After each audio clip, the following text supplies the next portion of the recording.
সাজেকের সকাল যেন এক স্বর্গীয় অনুভূতি।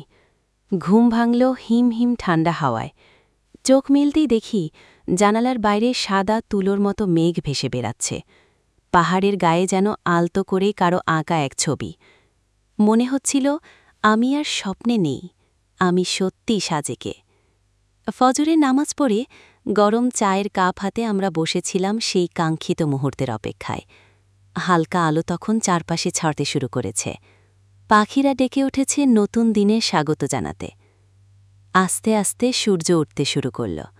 এক অপর পার্থিব দৃশ্য। লালচে রঙের আলো পাহাড়ের গায়ে লেগে সোনালি রূপ নিচ্ছে। সেই রোদে মেঘগুলো যেন লাজুক হয়ে উঠেছে। ঠান্ডা হাওয়ার মাঝে সূর্যের উষ্ণতা এক অন্যরকম প্রশান্তি দেয়। এই দৃশ্য কোনো ছবিতে ধরে রাখা যায় না, এটা শুধু হৃদয়ে অনুভব করা যায়। এক মুহূর্তের জন্য সব কিছু থেমে যায়।